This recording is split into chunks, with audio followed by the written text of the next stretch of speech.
ako ang managot. At ako ang makulong. Huwag yung pulis na sumunod sa order ko. Kawawa naman, nagtatrabaho lang. Yun ang gusto kong sabihin sa Pilipino at mabutit niyaya ninyo ako dito. Once and for all, yan ang gusto kong sabihin sa tao. Drugs will destroy the Filipino. It will destroy my country. And I will never allow it. Baski ako empleyado sa gobyerno o private citizen, I will do what is necessary to protect my country, my community, at yung mga anak natin. This is a matter of principle. At papagkamatayan ko yan. Before anything else, Senator, I'd like to thank the committee for inviting me para once and for all malaman natin ang totoo. So, I would like to request sa inyo na huwag ninyo akong ituring president or kaibigan. Treat me as a witness and tignan natin kung lalabas yung totoo. So, with your permission, at maraming salamat po sa inyong lahat for inviting me. I'd like to start. My mandate as President of the Republic was to protect the country and the Filipino people. Do not question my policies because I offer no apologies, no excuses. I did what I had to do. And whether you believe it or not, I did it for my country. The war on illegal drugs is not about killing people. It is about protecting the innocent and the defenseless. The war on drugs is about the eradication of illegal substances such as shabu, cocaine, heroin, marijuana, party drugs, and the like, as a menace which ruins people, families, communities, and relationships, and tears apart the social fabric which binds society together in peace, harmony, and brotherhood. It is not unlike slogans which serves as calls for a better future, such as the war on waste, war on corruption, and war against climate change. I have always viewed people addicted to illegal drugs as victims and patients requiring medical help and not as criminals. That is why when the war on drugs slogan came into being, coined first as a message to the people of Davao City to stay away from illegal drugs, but at the same time, I had a drug rehabilitation facility constructed in Davao City a city government expense, manned by Davao City government doctors, psychiatrists, nurses, and health workers, among others, to look after the complete rehabilitation of those addicted to illegal drugs. I believe then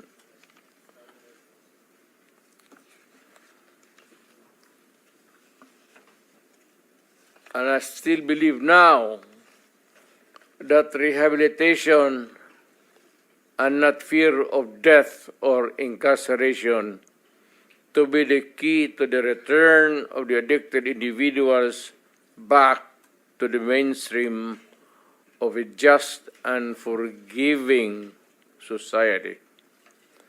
But no mistake about it, I hate drugs. I loathe the purveyors, the merchants, and the pushers of this demonizing element. I have not failed to emphasize this from the very day of the campaign when I ran for the presidency in 2016. This was my covenant with the Filipinos who believed in me. And to this day, must still agree with what in government have achieved. It is unfortunate that drug-related crimes are on the rise again. Every day you can read about children being raped, people getting killed and robbed. And just recently, a drug den was raided within the Malacañang complex. This clearly manifests that the purveyors of this menace are back in business.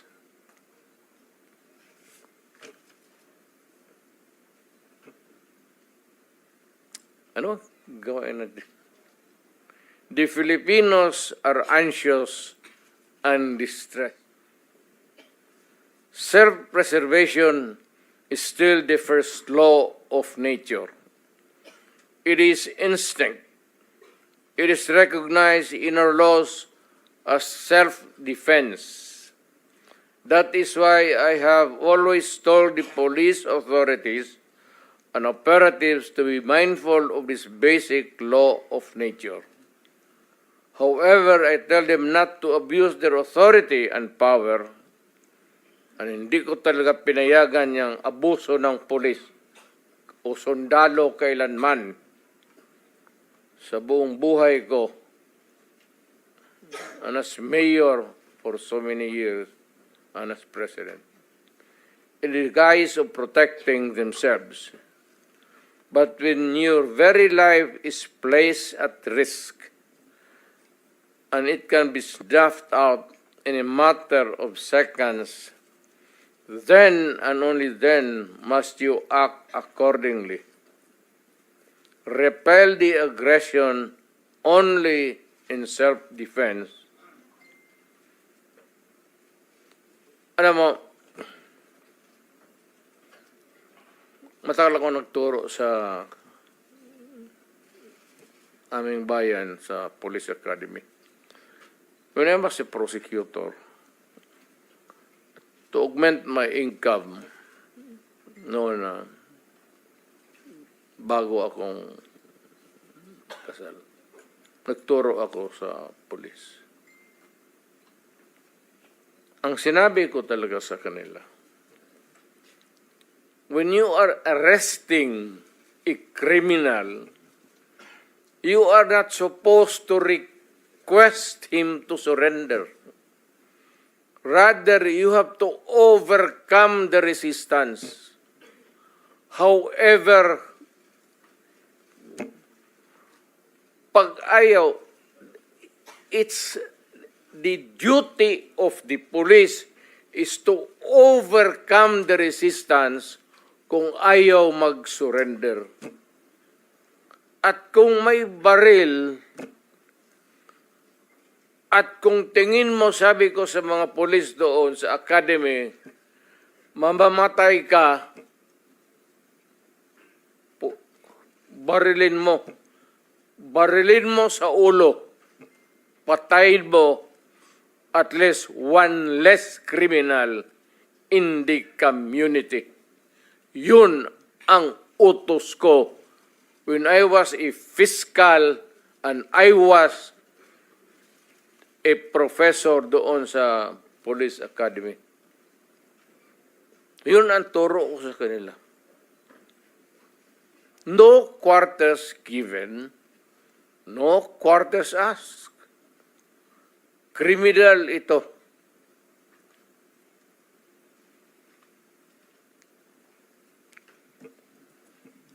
Repel the aggression only in self-defense.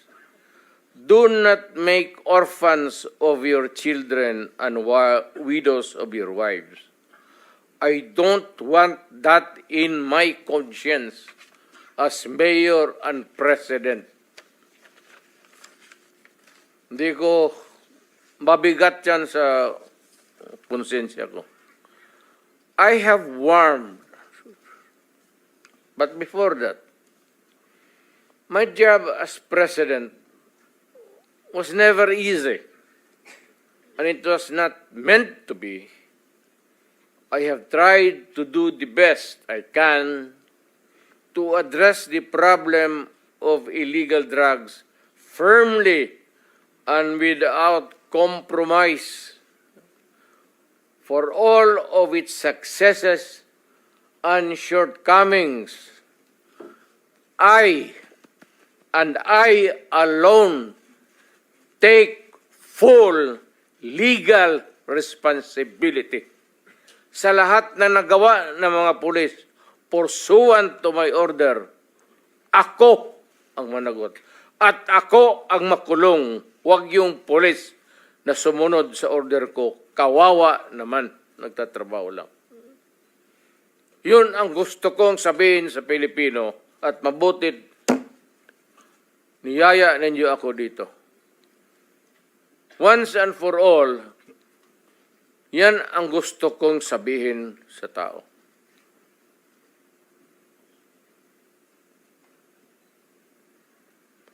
I have warned all of you as your president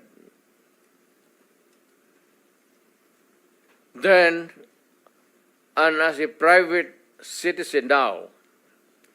Drugs will destroy the Filipino. It will destroy my country, and I will never allow it. Baski ako empleyado sa gobyerno o private citizen, I will do what is necessary to protect my country, my community, at yung mga anak natin. This is a matter of principle.